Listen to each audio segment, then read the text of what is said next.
국민의 삶은 안중에도 없고 오로지 탄핵과 특검, 야당 대표의 방탄으로 국정이 마비 상태에 있습니다. 지금 우리 국회는 범죄자 집단의 소굴이 되었고 입법 독재를 통해 국가의 사법 행정 시스템을 마비시키고 자유민주주의 체제의 전복을 기도하고 있습니다. 자유민주주의의 기반이 되어야 할 국회가 자유민주주의 체제를 붕괴시키는 괴물이 된 것입니다. 지금 대한민국은 당장 무너져도 이상하지 않을 정도의 풍전등화의 운명에 처해 있습니다. 친애하는 국민 여러분, 저는 북한 공산 세력의 위협으로부터 자유 대한민국을 수호하고 우리 국민의 자유와 행복을 약탈하고 있는 파렴치한 종북 반국가 세력들을 일거에 척결하고 자유 헌정 질서를 지키기 위해 비상계엄을 선포합니다. 저는 이 비상계엄을 통해 망국의 나락으로 떨어지고 있는 자유 대한민국을 재건하고 지켜낼 것입니다. 이를 위해 저는 지금까지 폐악질을 일삼은 망국의 원흉 반국가 세력을 반드시 척결하겠습니다. 이는 체제 전복을 노리는 반국가 세력의 준동으로부터 국민의 자유와 안전 그리고 국가 지속 가능성을 보장하며 미래 세대에게 제대로 된 나라를 물려주기 위한 불가피한 조치입니다. 저는 가능한 한 빠른 시간 내에 반국가 세력을 척결하고 국가를 정상화시키겠습니다.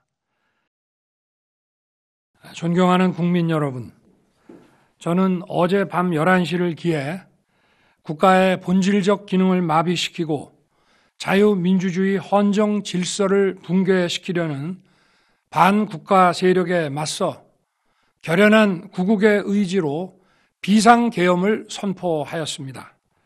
그러나 조금 전 국회의 계엄 해제 요구가 있어 계엄 사무에 투입된 군을 철수시켰습니다.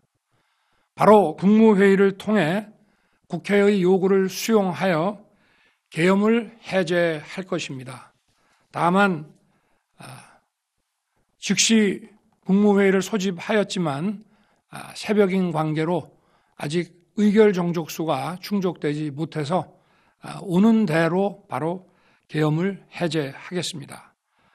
그렇지만 거듭되는 탄핵과 입법농단, 예산농단으로 국가의 기능을 마비시키는 무도한 행위는 즉각 중지해 줄 것을 국회에 요청합니다. 감사합니다.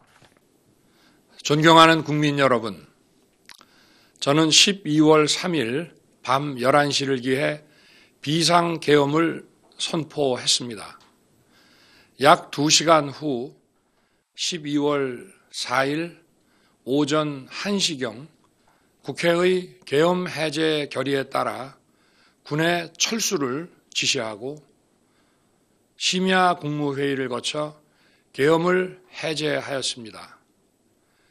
이번 비상계엄 선포는 국정 최종 책임자인 대통령으로서의 절박함에서 비롯되었습니다. 하지만 그 과정에서 국민들께 불안과 불편을 끼쳐드렸습니다. 매우 송구스럽게 생각하며 많이 놀라셨을 국민 여러분께 진심으로 사과드립니다. 저는 이번 계엄 선포와 관련하여 법적, 정치적 책임 문제를 회피하지 않겠습니다. 국민 여러분, 또다시 계엄이 발동될 것이라는 얘기들이 있습니다마는 분명하게 말씀드립니다. 제2의 계엄과 같은 일은 결코 없을 것입니다. 국민 여러분, 저의 임기를 포함하여 앞으로의 전국 안정 방안은 우리 당에 일임하겠습니다. 향후 국정 운영은 우리 당과 정부가 함께 책임지고 해 나가겠습니다. 국민 여러분께 심려를 끼쳐드린 점 다시 한번 머리 숙여 사과드립니다. 존경하는 국민 여러분, 저는 오늘 비상계엄에 관한 입장을 밝히기 위해 이 자리에 섰습니다. 지금 야당은 비상계엄 선포가 내란죄에 해당한다며 광란의 칼춤을 추고 있습니다. 저는 이제 더 이상은 그냥 지켜볼 수만 없다고 판단했습니다. 뭐라도 해야 되겠다고 생각했습니다. 현재의 망국정 국정마비 상황을 사회 교란으로 인한 행정사법의 국가기능 붕괴 상태로 판단하여 계엄령을 발동하되 그 목적은 국민들에게 거대 야당의 반국가적 패악을 알려 이를 멈추도록 경고하는 것이었습니다. 그래서 질서 유지에 필요한 소수의 병력만 투입하고 실무장은 하지 말고 국회의 계엄 해제 의결이 있으면 바로 병력을 철수시킬 것이라고 했습니다.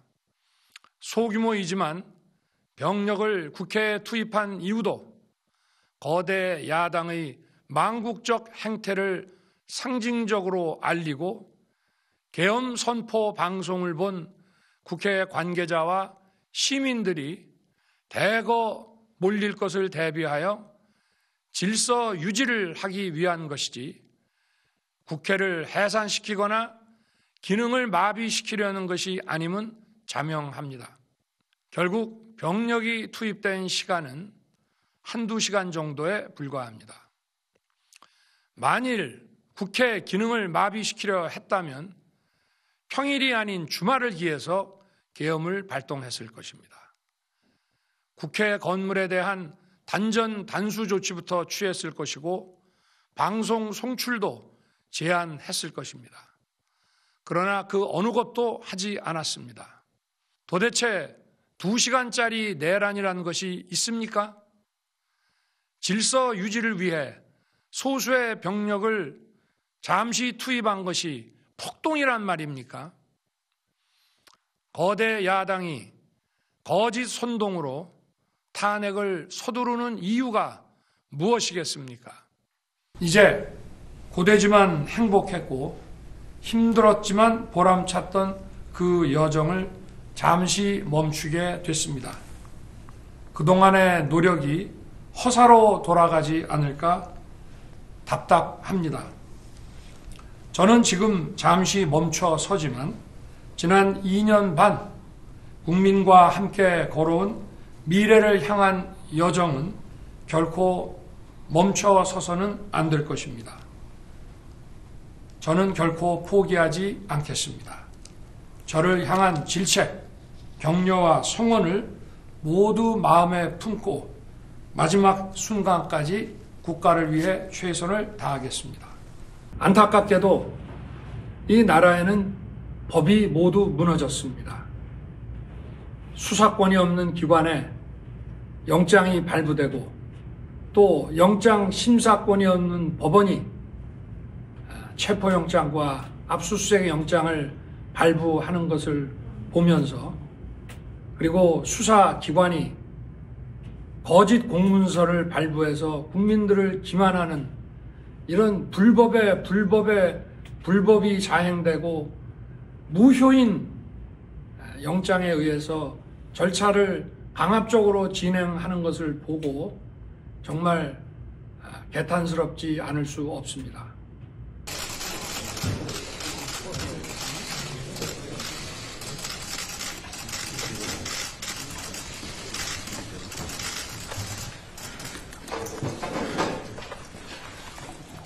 양해해 주시면 제가 일어나서 할까요? 좋으실 대로 하십시오. 그러면 마이크가 이러니까 제가 앉아서 하겠습니다. 편하실 대로 하십시오. 제가 오늘 처음 출석을 했기 때문에 그냥 간단하게만 말씀을 드리겠습니다. 여러 가지 헌법 소송으로 업무도 과중하신데 또 저의 이 탄핵 사건으로 또 이렇게 고생을 하시게 해서 먼저 우리 재판관님들께 송구스러운 마음입니다. 저는 철들고 난 이후로 지금까지 또 특히 공직 생활을 하면서 자유민주주의라는 신념 하나를 확고히 가지고 살아온 사람입니다. 헌법재판소도 이러한 그 헌법 수호를 위해서 존재하는 기관인 만큼 우리 재판관님들께서 여러모로 잘 살펴주시기를 부탁드리겠습니다. 또 필요한 상황이 되거나 질문이 계시면은 말씀드리도록 하겠습니다. 네, 감사합니다. 국회 의결을 방해했다는 얘기를 자꾸 그 소추인 측에서 또 지금 민주당에서 하고 있는데 저는 그런 말씀을 하나 드리고 싶습니다. 가사 그러면 12월 3일, 4일 그 밤에 그 내려진 의결을 군을 투입해서 방해했다고 한다면은 그럼 그걸로 이제 더 이상 계엄 해제 요구를 못하고 계엄이 쭉 그냥 가는 것이냐? 저는 그렇지 않다고 봅니다. 대한민국에서 국회와 언론은 대통령보다 훨씬 강한 초갑입니다. 만약에 제가 무리를 해서 계엄 해제 요구 의결을 못하게 한다 해서 국회 아니라 다른 장소에서도 할 수 있고 그 이후에 얼마든지 계엄 해제 요구를 할 수가 있습니다. 그러고 그거를 만약에 막았다고 한다면 그거는 정말 뒷감당을 할 수 없는 일이라고 저는 생각합니다. 저도 좀 어제 사진 보고 적었는데 그 본회의장과 또 국회 관계자들의 사무실이 있는 본관 건물이 있고요. 예. 또 국회 마당이 있고 담벼락 바깥에 또 경찰이 있었지 않습니까? 예. 근데 특전사 요원들이 그 본관 건물 안으로 한 20여 명이 들어가는 사진을 어제 봤거든요. 네. 근데 거기서 이제 제지를 하고 뭐 이렇게 소화기를 쏘니까 다들 이렇게 나오던데 그 특전사 요원들이 그러니까 우리 장관님 보시기에 그 본관 건물 밖에 마당에 주로 있었습니까? 아니면은 본관 건물 안으로 그 많은 인원이 다 들어가 있었습니까? 280명은 본관 안쪽에 하여튼 복도든 어디 그 이쪽 곳곳에 가 있었습니다. 이번 그 사건을 보면은 실제 아무런 일도 일어나지 않았는데 뭐 지시를 했니, 지시를 받았니, 뭐 이런 얘기들이 마치 어떤 호수 위에 떠 있는 무슨 달 그림자 같은 거를 쫓아가는 그런 느낌을 좀 많이 받았고요. 그 군이 수방사가 거의 그 몇 사람 뭐 한 열 몇 명 정도가 국회에 겨우 진입을 했고 또 7번 무슨 입구 부근에 이렇게 총기도 휴대하지 않고 이렇게 있었는데 또 그런 상황을 제게 뭐 다 알려줬다고 하는데 제가 그 4인 뭐 1조로 해서 뭐 안에 사실 한 수천 명의 민간인들이 경내에 있었던 것으로 보여지고 또 의사당 그 본관에도 그게 7층짜리 건물인데 그 안에도 수백 명이 있었을 것이고 또 그 본관에 위치해서 질서 유지하라는 그 특전사 요원들도 이제 불 꺼진 쪽에 유리창을 깨고 들어갔다가 그 소화기 공격을 받고 또 다 나옵니다. 그런 상황에서 과연 처음에 뭐 14명, 나중에 이제 군 철수 지시하고 계엄 해제 나고 군 철수 지시가 이루어졌는데 그게 과연 상식적으로 가능한 얘기인지 물론 사람들마다 자기 기억이 다르기 때문에 제가 뭐 자기 기억에 따라서 얘기하는 거를 대통령으로서 뭐라 할 수는 없습니다만은 제가 그 장관에게 얘기할 때는 이거는 계엄의 형식을 빌린 대국민 호소고 국회 해제 결의가 있으면은 즉시 할 것이다라고 얘기를 하지만 저 역시도 그런 내용은 해제하고 설명을 해야지.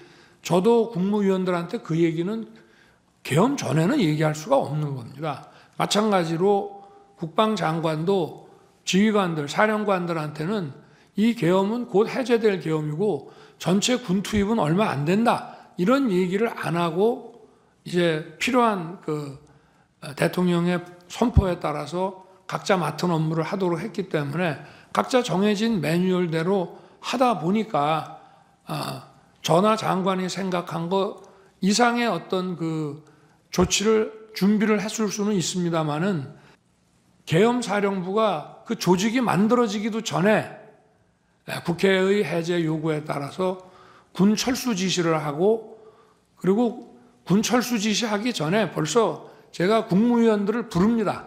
나와서 비상계엄 해제를 하려면은 국무회의를 해서 또 해제를 해야 되기 때문에 집에 들어간 국무위원들을 나오게 하고 그 시간까지 기다리기가 뭐해서 저 장관하고 계엄사령관을 불러서 저 군을 철수시켜라. 특히 국회에 있는 군은 이동수단이 도착하기 전이라도 무조건 경내에서 빼내라.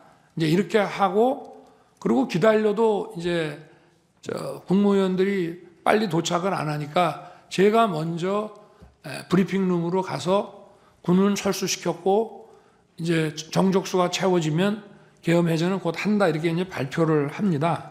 그래서 지금 뭐 여러 가지, 아까도 제가 말씀을 드린 게 아무 일도 안 일어났다는 말씀을 아까 드렸고요.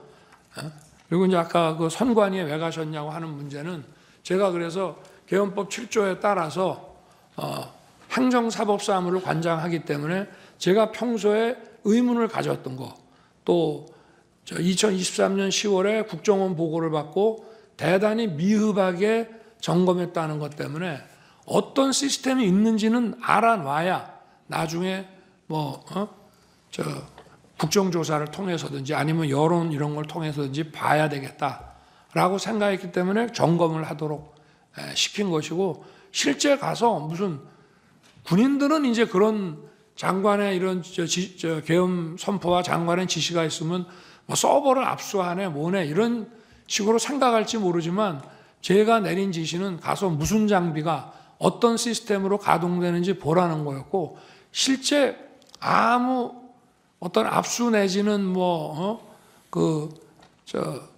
서버 압수라는 그 하드웨어뿐만이 아니라 그 안에 있는 어떤 소프트웨어나 이런 컨텐츠도 압수한 게 전혀 없는 것으로 저는 보고를 받았습니다. 그만큼 계엄은 신속하게 해제됐기 때문에 아무 일도 안 일어났다는 말씀을 드리고 싶습니다. 얘기 중에 뭐 의원 끌어내라서 의원이라는 거는 자기가 의원으로 이해했다는 것이지 제가 그 의원이라는 단어는 쓰지 않았다는 것이고, 또 그게 아니라 인원이라고 얘기했다고 하는데 저는 그냥 사람이라는 이런 표현을 놔두고 또 의원이면 의원이지 인원이라는 말을 저는 써본 적이 없습니다.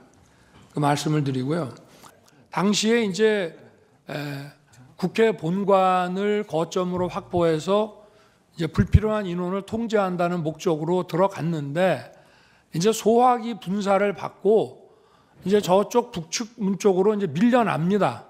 그런데 사령관이 이제 다시 들어갈 수 없냐라고 할 때 그 들어간다는 뜻은 그 아마 저 가운데 있는 홀, 뭐 로텐더 홀이든지 뭐 이런 쪽을 이제 말하는 것이 아닌가 이제 싶은데요.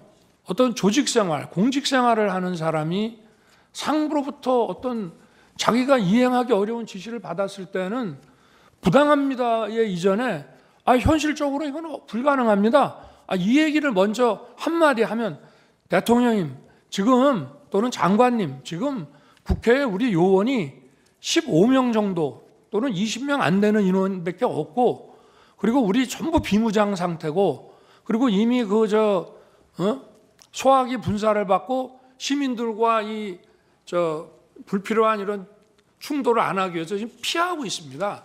이 상황에서 지금 명령을 이행하기가 저희가 어렵습니다라고 그 말 한마디 안 하고 했다는 것은 비상계엄의 선포와 그에 따르는 후속 조치도 엄연히 헌법상 대통령의 권한이라는 점을 말씀드립니다. 그리고 아무 일도 일어나지 않았다는 것은 바로 이 소추위원단과 민주당에서 만들어낸 내란 프레임으로 만들어낸 체포, 누구를 끌어내는 일, 그런 일이 전혀 일어나지 않았고 국민들에게 어떤 군인들이 어떤 억압이나 공격을 가한 사실이 전혀 없고 오히려 계엄 상황에서 경비와 질서 유지를 하러 간 군인들이 오히려 시민들한테 폭행을 당하는 그런 상황이었다는 그런 말씀을 드리고 정말 아무 일도 없게 되어야 한다고 생각합니다. 계엄 해제 요구 결의안 통과라는 것을 명시적으로 못 봤습니다. 회의하다가 갑자기 바로 옆 건물에 지통실이 있다는 생각을 하고 거기 한번 가봐야 되겠다고 해서 거기 딱 들어가니까 통과 이게 쫙 이렇게 나오더라고요. 그래서 제가 우원식 의장과 의원들끼리 그 약간의 논란이 있었던 것이 생각이 나서 이거를 계엄 해제는 해야 되는데 문안을 어떻게 만들어야 되나 싶어서 국회법을 가져오라고 그랬더니 이게 제대로 못 갖고 와서 국회법을 가지고 오는데도 시간이 많이 걸렸습니다. 그래서 거기에 집중해서 읽고 있다가 이제 그 두 분이 오셔가지고 바로 제 방에 갔고 민정수석에게 이 문안 때문에 그러니까 빨리 좀 검토를 해봐라 해서 그냥 그대로 수용해서 하는 거로 저걸 했고요. 그리고 나중에 제가 홍장원에게 전화한 것은 아까 전화를 하겠다는 얘기도 했고 또 생각해 보니 해외 출장 때 국정원 해외 담당 파트가 이런 경호 정보에 대해서 협조를 하니까 격려 전화를 한번 해줘야 되겠다고 해서 한 것인데 저는 그 아까 원장이 얘기를 했습니다마는 앞전에 김규원 원장 있고 안보실장 있을 때부터 계속 국정원이 유관 정보기관인 군 방첩사를 지원하라는 얘기를 뭐 수도 없이 해왔습니다.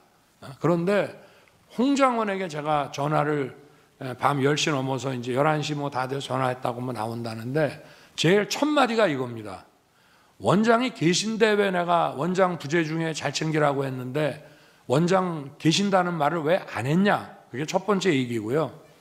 그리고 저 방첩사령관과는 육사 선후배니까 육사 선후배 차원에서 방첩사 지원을 좀 잘 해줘라.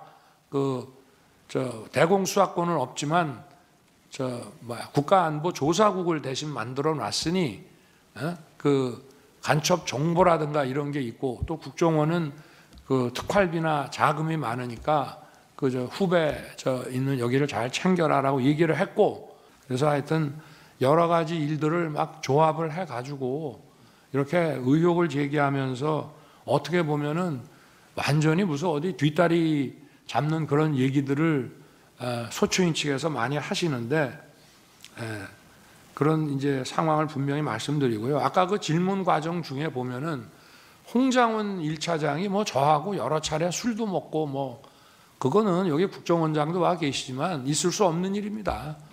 제가 행정부처의 어느 차관급 공무원을 데리고 대통령이 그렇게 할 수도 없고요. 제가 전역하면서 반주한 적이 딱 한 번 있었는데 원장이 홍장훈 1차장을 데리고 해외 관련 업무, 아마 제 순방과 관련된 업무가 아니었나 아니면은 어디 무슨 대사관 개설 문제 아니었나 싶은데 보고가 늦어지고 보고가 계속 밀리고 국정원 보고가 제일 뒤로 가게 되면은 저녁 타임을 놓치기 때문에 저녁 식사 차려놓은 게 있으니까 아마 같이 저녁을 하고 시간이 늦어서 술도 한 잔 곁들였을 수는 있습니다만은 저는 기억력 아주 정확한 사람입니다. 딱 한 번 식사한 적이 있습니다.